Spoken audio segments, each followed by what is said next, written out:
Welcome to It Takes Two. I'm Blair. I'm Chris. And today we'll be talking about Couples Therapy Season 4, Episode 1. The new season of Couple Therapy is out. This is one of my favorite shows. Blair, I think this is one of your favorite shows too. Yeah. Listen, based on the type of show this is, it is in our wheelhouse. Mm-hmm. I think we gonna be in our bag on this show. Make this the home for your reviews with this show. Subscribe, like, share, comment. Blair, you ready? I'm ready. Walk us through this episode, please. All right. So the first couple we start off with is Aaron, Josh, and Lorena. Yeah. And I said, whoa, we've got a poly couple. Uh-huh. I don't think Dr. Orna, she's done a poly couple before. I never seen it if I did. Yeah. Because I ain't watched season 1, but I watched 2, 3. Right, that we've seen. Yeah. Mm-hmm. So Aaron and Josh have been together for 8 years. Mm-hmm. Lorena and Josh have been together for 2 years. Yeah. Aaron was polyamorous before. Mm-hmm. There was a time when Josh slept over her house when they were dating, and she told Josh that she'd sleep with another guy. She lived in a house with a bunch of acrobats and different people. They were having a party, and she said, yeah, I would totally sleep with that guy. Josh was shocked and disgusted. Yeah. I think the word specifically was he was devastated when he heard. Right. That's the word I wrote down because that's the word I really focused on. Yeah. He was devastated. Go ahead. Mm-hmm. And being with her and the way that she is, it was pretty much a complete rewiring of his brain. Mm-hmm. So Josh and Lorena ended up matching on Bumble, and he fell in love with her. Lorena was single for 3 years, but she had been in previous poly relationships. She liked that Josh had a primary partner, so that way he wouldn't necessarily fall in love with her, and there wouldn't be as much pressure on her, I guess, relationship-wise. So she thought. Aaron is glad that Lorena is in Josh's life. She wants him to have fulfilling connections, and she also wants her own. And she even talks about how there was a point where Josh felt that he wasn't going to be enough for her. Yeah. And Aaron was like, yeah, you won't. And that's why there's other people. She wants to be able to have people bring out different things in her. She's happy that Josh has a partner for that they are each other's anchor partners, but she is happy that he has Lorena to bring out different things in him. Okay. She also wants to focus on herself and her career, and she performs in the circus, which requires her to be on the road a lot. Yeah. Well, Lorena, knowing now that she is the local partner, she actually spends more time with Josh than Aaron does.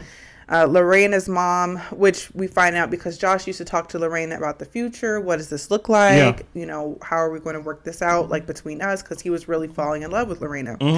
Well, Lorena wasn't and still kind of isn't into talking about the future. She rather stay in the present time. Yeah. And the reason behind that is because her mom had ovarian cancer, was given 1 month to live, but ended up living for 7 years.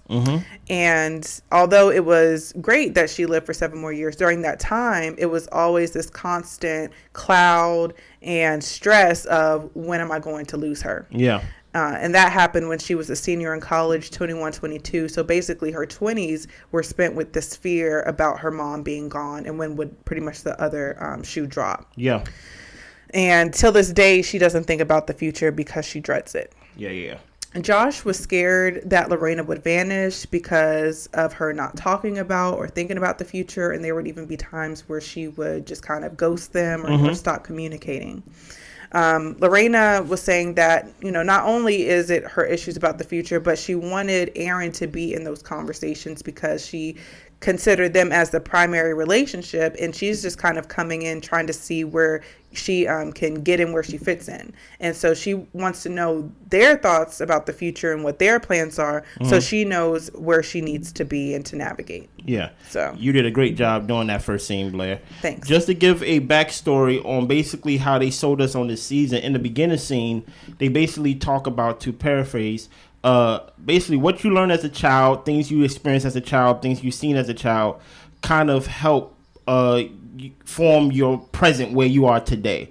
So a lot of times throughout this episode, you saw the couples and you saw their baby pictures, basically giving it usually starts when you are a child. Yeah. My thoughts on this throuple, right, was I remember when Josh said that Aaron came and said that like she would totally like sleep with this other guy while in a relationship with him.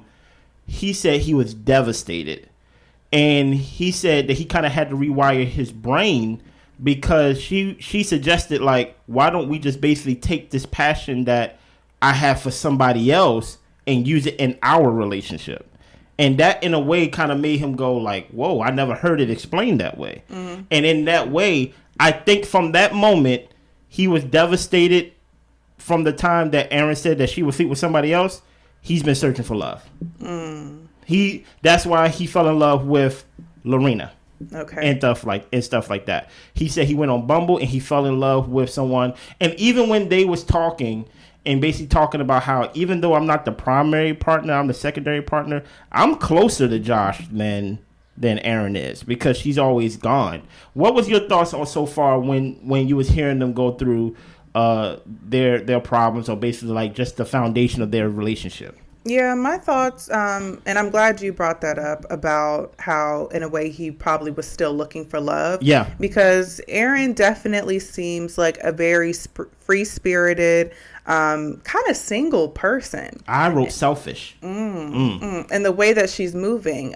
So although she's in a relationship, it doesn't seem to me that she's considering her partner in her decisions. Mm-hmm. She wants to be able to do and move the way she wants. And it sounds like Josh wants someone to be there to be kind of like that traditional partner role. Mm-hmm. Although they may still very much love each other, he's not getting that relationship as far as spending time and living life together and being able to build on the future together. And I think that's probably why he was kind of talking to Lorena about the future and what they want to do, because I don't think he can pin Aaron down. No. I don't think that's going to ever be an option for her. I do think that they might talk about the future, and we'll see as more episodes unfold kind of what their issues are, because I feel like we got a foundation of their relationship, but I don't really feel like we really dug into their problems yet. But if I can see into the future, which I can't, I think a lot of the problem will be that Aaron isn't present.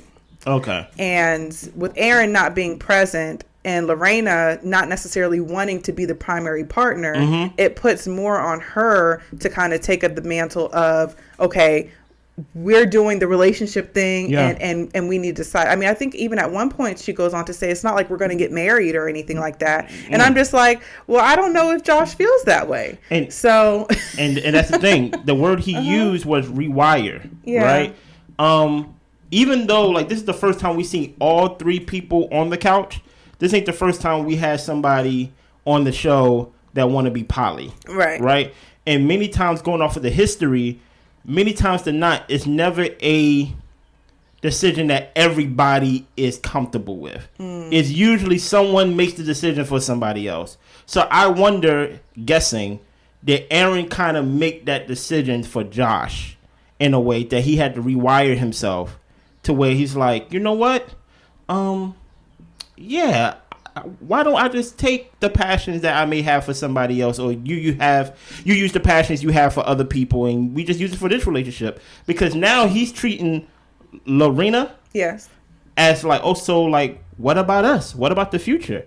And now he's in two relationships and he's still unfulfilled. Right. At least with this girl, with Lorena, she fears the future because of something that happened when she was younger, when she was in her early 20s and things like that, with her mother. Her mother was only expected a short period to live, and she lived for 7 years. So for 7 years, you waiting for the shoe to drop. Right. You get what I'm saying? So he's living in this constant limbo to where even though he's dating two people, he's in multiple relationships, he's not getting fulfilled, in my opinion, in either of them. Because for one, Aaron kind of messed up his head with like, oh, you kind of like this other guy. And Lorena's like, really, I'm really coming off the bench, really. Yeah. But how are you a secondary partner if I see you more, if I'm around you more, if I fell in love with you? And she's like, but yeah, I'm really just a help here. And it kind of just leads him back to what is the problem with his relationship with Aaron. And it makes me think that maybe he doesn't really want to be poly. Maybe he wants what monogamy brings. That's usually how it goes. But he loves Erin and doesn't want to be without her, but she's going to live how she's going to live. So that was interesting. Mm-hmm. We play doctors on the Review channel. I don't know anything. Listen here. It's just fun. Let us know in the comments what you think. Let's go to the next couple, Blair. So we move on to Rex, who is the guy. Yeah. And Joey, who's the lady. And they are 10 months married. This is probably is it my favorite? I think it's my second favorite. Okay. It's between this one and the next one. Okay. But go ahead. So they hid their relationship from Joey's mom for about 6 years. Mm-hmm. She was living with her mom and Joey are both Christian. And Rex, at the time, they don't really clarify if he still is, but he was an atheist. Yeah. She thought that once they got married, things would improve with her mom and her husband, but it actually became worse. And he ended up moving in with them. Mm-hmm. So the mom stopped acknowledging both of them. Mm-hmm. She said that she had a vision that he was a black blob representing a demon. Yeah. Rex didn't feel affected by the mom at all. That's what he said. He says, it's not like she comes to me and is like doing something to me. Like she just tells everything to Joey in Korean and just yells at her and says all these crazy things. So Joey, in listening to her mom, has often found herself in between wondering if her mom is right or if she should sever the relationship with her mom. I wrote that down too, about how she, in the back of her mind, is always like, is my mother right? But at the end, she chose her husband. Yeah, go ahead. So what they ended up doing is they found an apartment for her mom, and it's been 4 months since they have been living apart and not talking. So Joey is really heartbroken by the situation. Yeah. And some things that she said is that it's going to take time, and 4 months isn't long enough to really kind of break free from this codependent relationship that she has with her mom. So not only is it a thing of, I believe, wanting to please your parents, there is some type of unhealthy codependency within that relationship as well. But she wants to protect her marriage at the end of the day. Yeah. So when mom would say things, Joey did develop some doubt and fear about her relationship. And Orna asks Rex, well, how does that make you feel? And Rex says he's unaffected. And Orna is really surprised to hear that because, I mean, not only is your mother-in-law upset, but it's seeping into your partner, who is now at times in limbo when it comes to your relationship, and you feel nothing. So Joey just wishes that Rex would express more of his emotions. Joey worries that he is suppressing things and his emotions might explode. Yeah. And Rex admits that when they get into arguments, it always feels like they're going to break up. So he just caves to her wishes and opinions to save their relationship. Can I go first on this one? Yeah, go ahead.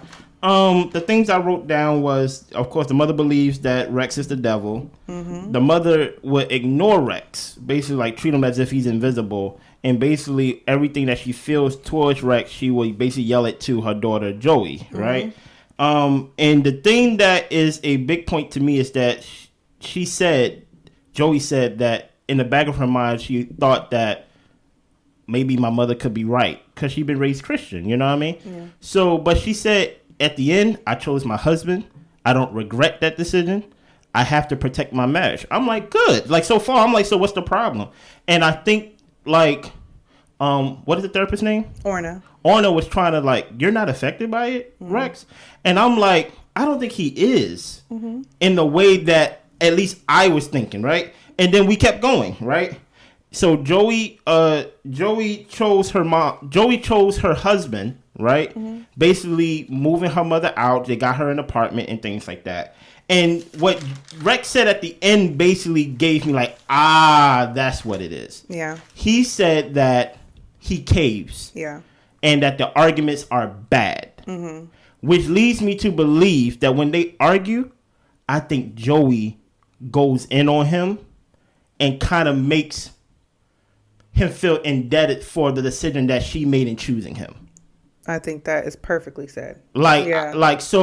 So in a way, I don't think what the mother said about Rex affects Rex. Yeah. But it's how it's now Joey is now the vehicle to where it's like, yes, you chose me, but you kind of making me feel bad that you chose me. Like you kind of might resent me a little bit. Yes. That's the perfect word. For the fact that you have had to change your relationship with your mom, go no contact. And even when they were talking about the situation, she was talking about how they moved her mom out. And he was the one who said, and not talking to her. And she was like, and not talking to her. And that makes me wonder, has she really stopped talking to her mom completely? Or is that just something that's hard for her to say because it's such a hurtful thing that she's deciding to do in the sake of her marriage? Do you think Rex told Joey to not talk to her mother? I don't know if he told her to, but I feel like if a discussion came up to where she was considering it, he was probably telling her that's probably the right decision.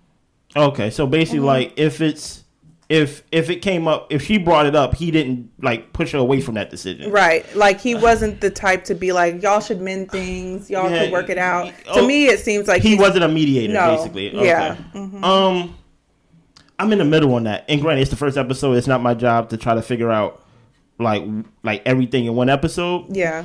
I think if I was to empathize with Joey, she missed her mom. Yeah. Right? She missed her mom. She lived with her mother. And they haven't talked in 3-4 months.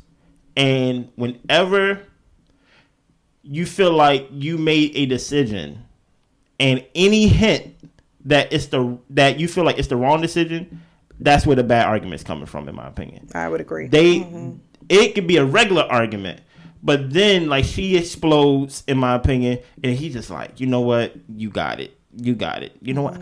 I left my mother for you. You know what I mean? It's like, so I think she is suffering from missing her mom, and basically, in a way, resenting the life she has now. I don't think she hates her husband. I think she wished that in a perfect world, everybody could get along. Right. You get what I'm saying? But in this stage in their life, I really do feel like he caves because these arguments shouldn't be that bad, but because she resents him for something that he particularly didn't do, you know, that like he just like, you know what, I suppress it because you take it there, you know? Yeah. And I also think that in her regard, although he is suppressing his emotions and trying to get along so that way, you know, things can progress. I understand where she's coming from of her being concerned that he might have an explosion at some point, or these things might actually be affecting him in ways he doesn't know or understand. And like, even though she knows like, okay, these arguments can get bad, she probably recognizes in herself that there are probably some ways I'm being unfair to him, and I think it might come back to bite me at some point. Yeah, it's like karma. Yeah. But in a way, it's like I empathize with her only because if you grew up with her all your life, there was no, cause even he said it just came back to memory. Rex said that at first he didn't think nothing of it because he just like, there was no male in the house, so maybe he just thought like, you know, the first guy that's basically in that's in that proximity, that she just feel weird about it, so he didn't really think about it. But I think her and her mother was so close, and this is basically the effects of them not only living apart, not talking. Yeah. You get what I'm saying? So now it's kind of like you look at him, he ain't do nothing. And the minute he do something simple, it's like you kind of hear your mother's doubt in like the back of your head. Like, maybe you are a demon. And it's like, whoa, what? Okay, sure. Yeah. So we move on. Orna and one of her colleagues are doing a presentation about psychotherapy, couples therapy, and also their techniques on how they go about doing that. They tell us with psychoanalysts, it introduces basically like how we're motivated by unconscious forces. So what people are saying is only part of what's going on, and the analyst listens to the unconscious material.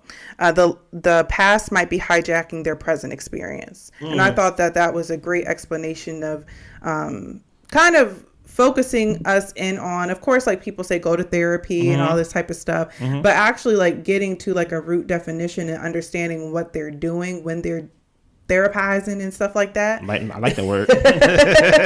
Like, I feel like as the recipient, or even as the audience, us watching, I feel like it puts us in the place of the therapist to understand and try to be open to what the unconscious forces are. So yeah, I love. This is actually the part of the show that I forgot that I love. I love the fact that Orna meets with other therapists. Yeah, I love that part too. Like it gives it kind of defeats that myth that like, why do you need to go to a therapist? A therapist need a therapist. Yes, and they probably talk to other therapists. She sits around and brainstorm with people who probably been in the profession longer or even shorter. It's just the meeting of the minds. Yeah, and I really like that part of the show and things like that, because it kind of helps you see like she's sharpening her tools. Yes, and I remember last season, she was having a problem with this one couple. This guy who was just arrogant and just even triggering her internally. Yeah. And the same guy, I think it was, he was like, ignore him. Yeah. Like, don't say nothing to him. Ignore him. Focus. And then he'll end up talking, and that's exactly what happened. Because if he got all this bravado and his ego and things like that, like, he ignore him. Don't talk to him. And it's very funny because even Orna was talking about like she's starting to become affected by it. Like she's starting not to feel herself to be, I'm paraphrasing, not neutral. Right. You get what I'm saying? And it's like, you know what? Ignore him. Because at the same time, your therapist may not know everything. But if you have a group of therapists, somebody in that group may know. With varying experiences. And some people, too, don't have the same history or unconscious forces as you do. So even if Orna is talking about this guy is just all of these things, maybe it triggered something in Orna where it's just like, I've been with somebody like this, or my father was somebody like this, and then for the other therapists who may not have that same history, they're able to look at it from an unbiased position, even though Orna, like, she definitely, I feel like, is an unbiased party, but at the end of the day, we're all people, so different things come up for all of us, even the therapist. So it is nice to see how somebody with a different background can kind of help you refocus. So yeah, awesome.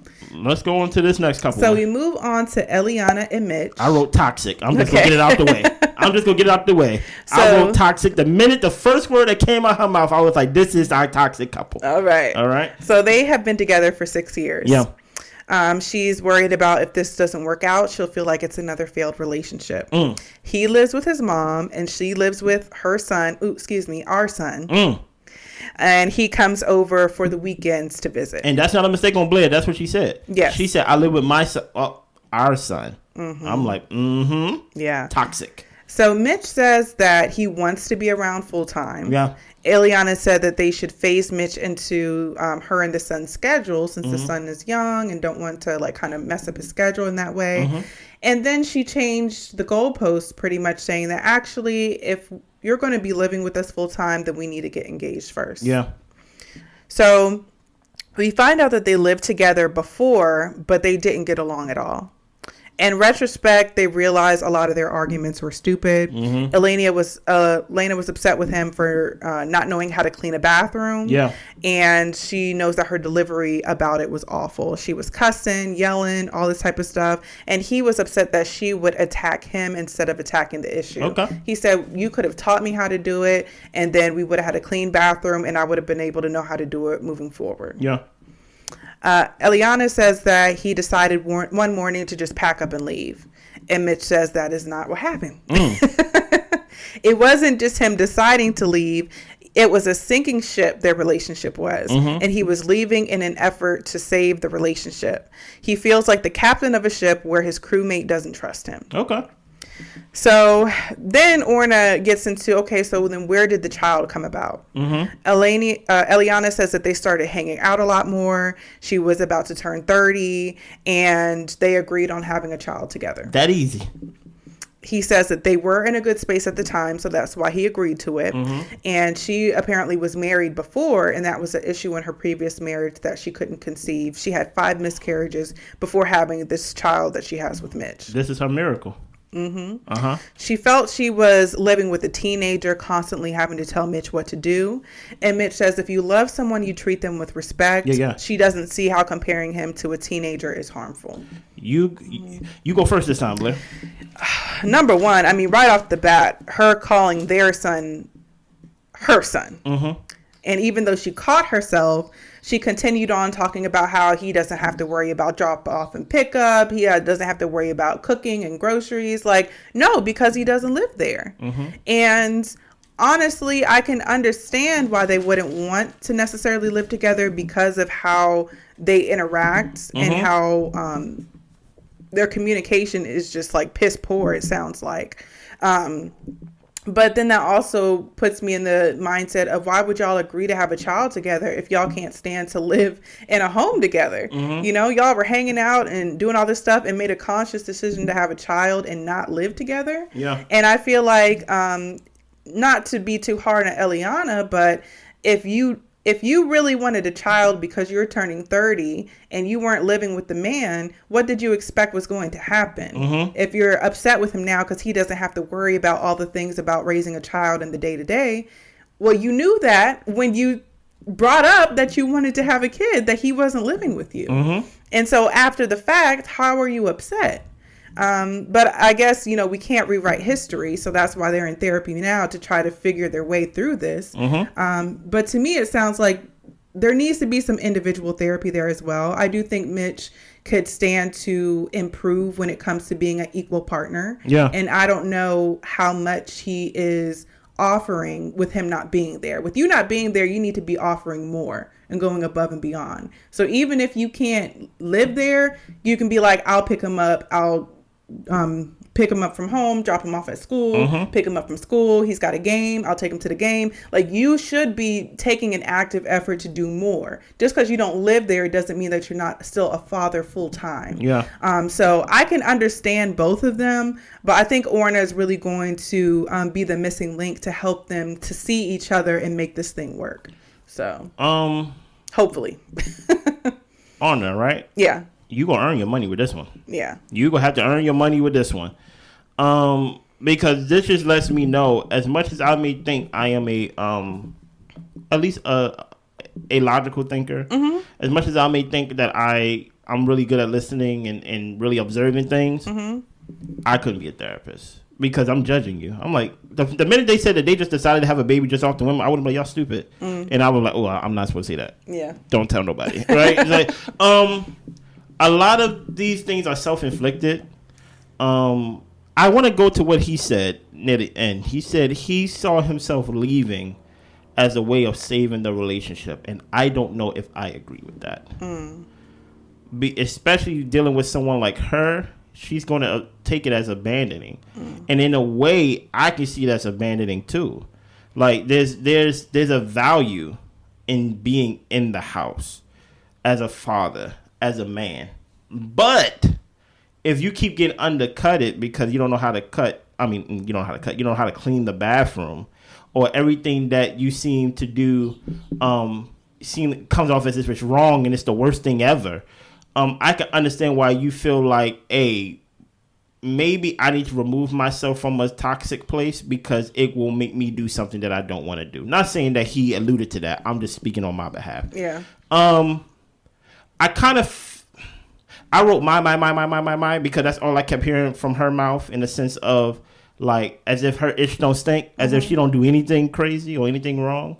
But I do want to empathize with her for a second of, if you try to have a baby 6 times and you have 5 miscarriages,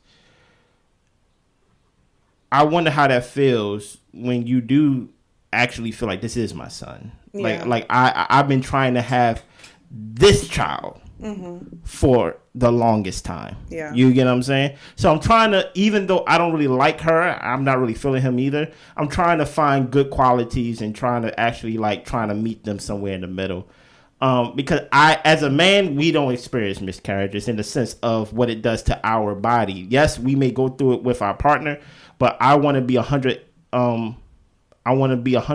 empathetic, and I want to sympathize with her story with that, right? Of why she may say my son. Yeah. Because at first when she said it, before she talked about the miscarriages, I thought she was basically just being condescending and basically just being an a-hole to him. Yeah, be like, you're not here. Exactly. Yeah. But once I heard about the 6 miscarriages, I could be like, you probably really view that.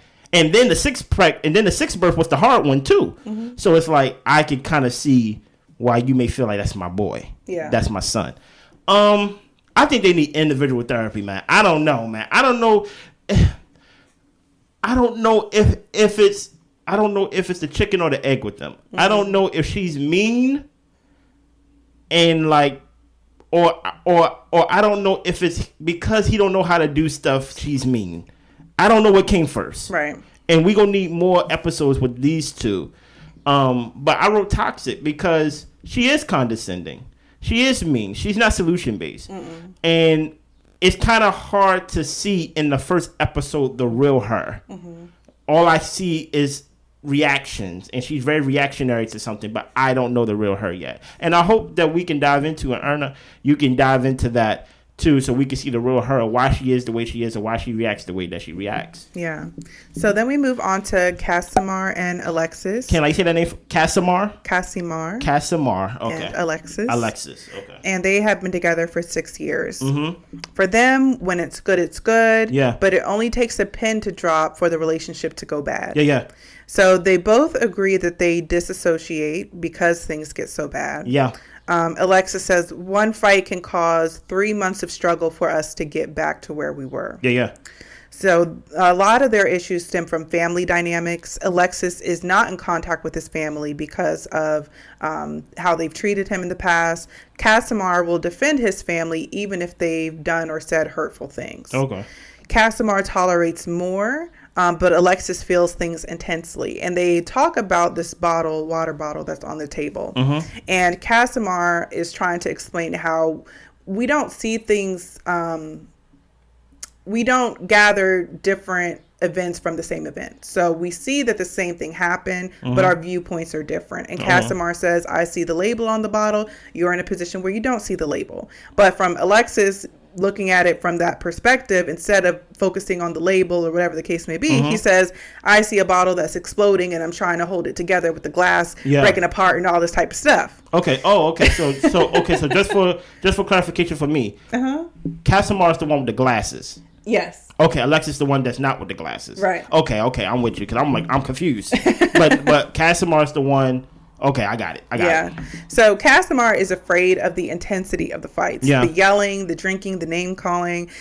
He feels that when it gets to that point, it feels helpless, and he really wants the relationship to work, but he doesn't want the anger to be there. Alexis says sometimes he wants the anger. Okay, so my notes, I'm gonna read my notes, but I'm gonna switch the names, right? Okay. So Casimar is the one that don't like the anger. Right. Right. That's the one with the glasses, the one that broke down a little bit. Yes. Alexis, the one that's not with the glasses, the one that said when he holds the bottle, he don't see the logo. What he sees is an exploding bottle, and he sees his hands bleeding and things like that. Very descriptive. Yeah. Alexis says he likes the anger, and this is what I wrote down. Alexis likes the anger because it helps him feel. Period. Like anger is a very intensifying feeling. Even how he described the bottle, it's like that's dramatic. But the fact that they disassociate and they consider themselves that they detach at times, and that maybe they have a hard time feeling that maybe the only time that they really feel is through anger. Because anger is such an intensifying feeling. So when I hear Alexis say, I like the anger, it helps. All I hear is it helps me feel. Yeah. That's all I got for that. Yeah. Yeah. I feel like with them, I need more information. Yeah. I do think just kind of touching briefly on the family dynamic situation. And if he's no longer in contact with his family, just because he's no longer in contact doesn't mean he's no longer dealing with the ramifications of what he's been through with his family. Yeah. And that goes back to when they were explaining to us about the psychoanalysis and how a lot of these unconscious past situations create our present reality. And so I think that he's probably is angry and he wants the anger because it's something that one maybe connects him to his family, and also it's something that maybe he hasn't really gotten over to be in a peaceful state. So I think that anger is stemming from more than just his partner. So yeah, that's pretty much it. That's pretty much the episode. One thing I wanted to point out is I find it very interesting when they were showing the B-rolls and things like that with them in each other's house and things like that. The scene ended with Rex and Joey praying over their food. Yeah. And to me, I'll point that out because as far as I know, Joey is still not Joey, Rex is still an atheist. Right. So I'm like, that stuck out to me. For someone to be an atheist, that to pray who you're praying to, you know. But I think that's kind of part of his caving. Maybe. Mm-hmm. I think we did a good job, man. Like, listen here. I never had to take notes for a show because that's Blair's job, and I'm not good at it. Blair's good at what she do, and I'm okay at what I do, you know. But things was going so fast, and I had to make sure that the points that I really wanted to get down, that I wrote it down. Yeah. What did you feel about the first episode? Are you excited about this series? I am. Like, we just get so deep, and I mean, I'm just like nosy anyway, so I'm just loving getting into these people's business. Yeah. But also like understanding how like their past situations are affecting them presently, and the link between that, and how Orna can help people get through these things to have healthier relationships. So it's just all just very interesting to me. So yes. Orna, I want to interview. I ain't gonna lie. I want to interview. I want to interview for this channel. We have another channel called Mark Our Words Podcast. I would love to just pick your brain. I believe you're smart, you know. And please, when y'all watch this review, we are not doctors. That's why it's more fun this way. Yes. that we can play it on the screen. So subscribe, like, share, comment, and listen. Join us for the ride. Anything else? That's it. Y'all be good. Bye.